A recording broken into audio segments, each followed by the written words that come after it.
والے بات کر رہے ہیں، روتے کہاں حضرت عمر فاروق کی زندگی کو دیکھو، حضرت عمر فاروق کی زندگی کو دیکھو، میرے بھائی کتنا زیادہ رویا کرتے تھے، اتنا زیادہ روتے تھے، اتنا زیادہ روتے تھے، رونے کی وجہ سے آپ کی آنکھوں کے نیچے گڈھے پڑ گئے تھے، اور باقاعدہ کبھی کبھی جب نماز وہ پڑھا کرتے تھے حضرت عمر فاروق تو قرآن کی آیتیں پڑھ پڑھ کے رونا شروع کر دیتے، ان عذاب ربک لواقع، ان عذاب ربک لواقع، ان عذاب ربک لواقع، تیرا عذاب واقع ہونے والا ہے، تیرا عذاب واقع ایک نہ ایک واقع ہونے والا ہے۔ اس آیت کو پڑھ کر کے عمر فاروق سارا دکان ہوا کرتے تھے میرے بھائی، حضرت عمر فاروق کے علاوہ اور دیگر صحابہ کرام کو آپ دیکھیں گے تو صحابہ کرام بہت زیادہ رویا کرتے تھے۔ حضرت عثمان غنی کو اٹھائیے، حضرت عثمان غنی جب قبر کے بارے میں سنا کرتے تھے اور عذاب قبر کے تعلق سے اگر کوئی کسی سے کچھ سن لیا کرتے تھے بہت ہی زیادہ روتے تھے، اور قبرستان اگر جایا کرتے تھے اور قبروں کے پاس جاتے تھے تو بہت ہی زیادہ دھاڑ مار کر کے رویا کرتے تھے۔ میرے پیارے ساتھیوں، اپنے اندر بدلاؤ لانا ہے تو کبھی کبھی قبروں کی بھی زیارت کر لیا کرو، کبھی کبھی قبرستان بھی چلے جایا کرو، کبھی کبھی ان قبروں کے پاس جایا کرو اور سوچا کرو یہاں بھی تو میرا بھائی دفن ہے، میری بہن دفن ہے، میرا رشتے دار دفن ہے، بڑے پیسے والا آدمی تھا وہ بھی تو یہاں دفن ہے، آئے ایک نہ ایک دن مجھے بھی دفن ہونا ہے۔ امام کائنات نے تو اسی کا تذکرہ کیا تھا اور آپ نے فرمایا تھا فَذَرُوهَا فَإِنَّهَا تُذَكِّرُكُمُ الْمَوْتَ، اے لوگوں موت کو یاد کرو، فَذَرُوهَا، اے لوگوں اس قبر کی زیارت کیا کرو، قبرستان میں جایا کرو۔ آج مسلمانوں کے اندر قبرستان میں جانے کا آج رواج ختم ہو چکا ہے، آج قبرستان نہیں جاتا ہے، کبھی اس بازار میں گیا تو کبھی اس بازار میں گیا، کبھی یہاں بھاگا تو کبھی وہاں بھاگا، اور جلسوں میں بھی آتا تو وہی بازار ہی کی جلسے میں میلہ لگے گا، ہاں لڑکیاں آئے گی، چلو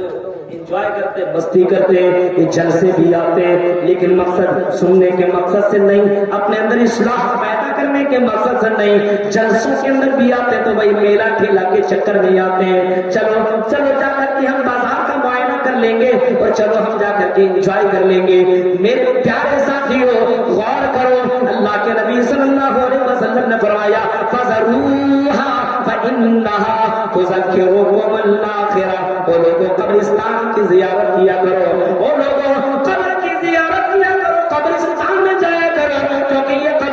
قبرستان میں جانے سے اور قبروں کی زیارت کرنے سے تمہیں موت یاد آئے گی، تمہیں آخرت یاد آئے گی، تمہیں اپنی زندگی کی حقیقت معلوم ہوگی کہ آج نہیں تو کل تمہیں بھی تو اس قبر کے اندر جانا پڑے گا۔ آپس میں دشمنی رکھ کر کے کیا فائدہ، شراب پینے سے کیا فائدہ اور زنا کرنے سے کیا فائدہ، مجھے قبر کے اندر جا کر کے مجھے جواب دینا پڑے گا۔ میرے پیارے ساتھیوں، اگر یہ ذہن کے اندر بیٹھا لو اور مہینے کے اندر ایک مرتبہ اگر تم قبرستان کی زیارت کر لو تو تیرے اندر بدلاؤ آ سکتا ہے، تیرے اندر چینج آ سکتی ہے۔ یہ ہونا چاہیے، اگر اپنے اندر بدلاؤ لانا ہے تو میرے بھائی قبروں کی زیارت کرو۔ بازار تو نہیں جاتے ہو نا،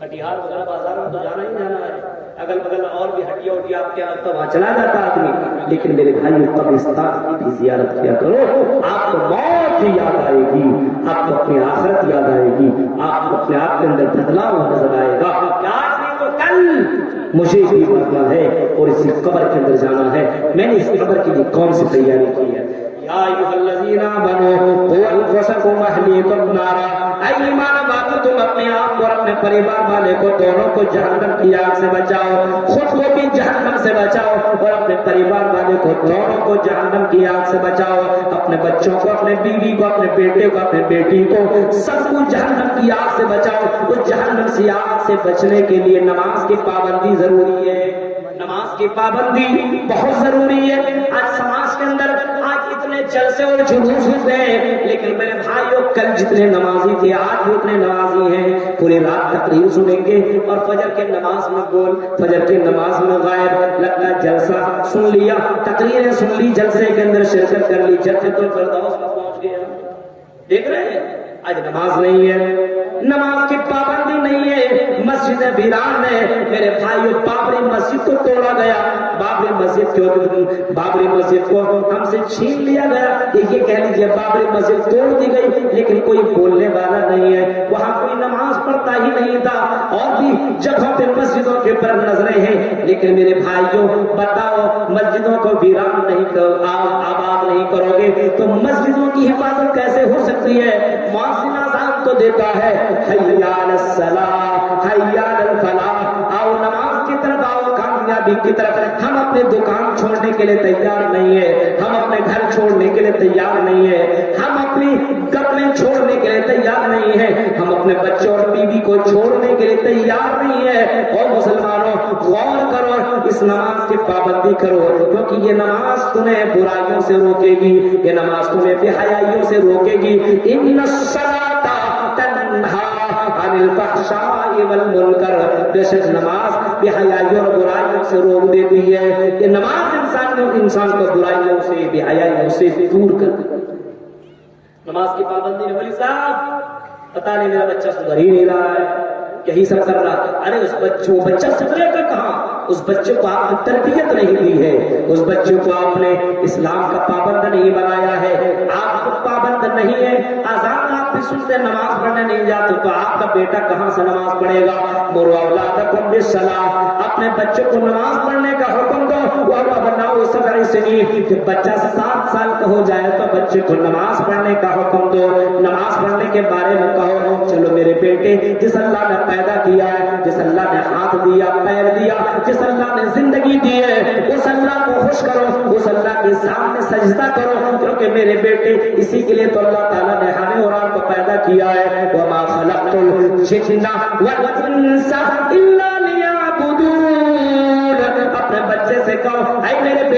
میرے بیٹے، قرآن تو کہتا ہے کہ ہم نے اپنے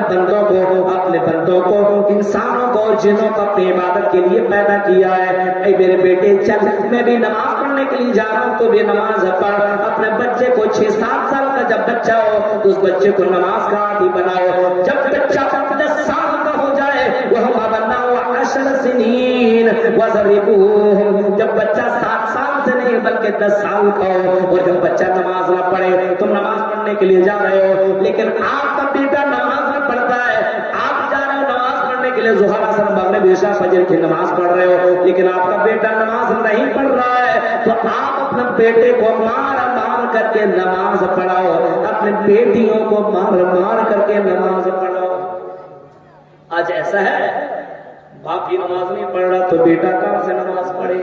ماں نماز نہیں پڑھتی ہے تو بیٹیاں نماز کہاں سے پڑھے۔ اور میری بہنوں، اپنے بیٹیوں کو نمازی بنانا ہو تو خود نمازی بنو، اپنے بیٹوں کو نمازی بنانا ہے تو خود نمازی بنو۔ آپ نماز نہیں پڑھتے تو آپ کا بیٹا کہاں سے نماز پڑھے گا؟ آپ نماز نہیں پڑھتی ہو تو آپ کی بہو کہاں سے نماز پڑھے گی؟ آپ نماز کا سلسلہ اپنے یہاں قائم کرو اور نماز کا سلسلہ اپنے یہاں جاری رکھو۔ نماز کا تعلق اسلام کے اندر اتنا زبردست ہے کہ اگر میدان جہاد کے اندر اگر گئے ہو اور اگر جنگ چل رہی ہو، لڑائی بھی چل رہی ہو، تو اسلام یہ کہتا ہے کہ آدھے لوگ جنگ کریں، آدھے لوگ لڑائی لڑیں اور آدھے لوگ نماز پڑھیں۔ ایسی حال میں بھی نماز معاف نہیں ہے۔ اگر کھڑے کھڑے نماز پڑھنے کی طاقت نہیں ہے تو بیٹھ کر کے نماز پڑھو، اور بیٹھ کر کے طاقت نہیں ہے تو لیٹ کر کے نماز پڑھ، اور وہ بھی طاقت نہیں تو اشارے سے نماز پڑھ۔ حتی یأتیک الیقین واعبد ربک حتی یأتیک الیقین، قرآن کہتا ہے جب تک موت نہ آ جائے تب تک اللہ کی عبادت کرتا رہا، اللہ کی عبادت کرتا رہا، عبادت کرتا رہا، عبادت کرتا رہا، کیونکہ اسی عبادت کے لیے تو اللہ تعالیٰ نے پیدا کیا ہے۔ یہ نماز انسان کو بے حیائی اور برائیوں سے روک دے گی۔ بندہ جب نماز پڑھے گا تو انسان برائیوں سے اپنے آپ کو روک لے گا، اپنے آپ کو برائیوں سے کنٹرول کر لے گا۔ ان الصلاۃ تنہا عن الفحشاء والمنکر، وہ لوگوں نماز کی پابندی کرو، یہ نماز انسان کو ایمان والا بنا دے گا، انسان کو اچھا انسان بنا دے گا، مومن بنا دے گا، مسلمان بنا دے گا۔ نماز اپنے یہاں ہے ہی نہیں، نماز جائیے فجر میں چیک کیجیے آپ، ظہر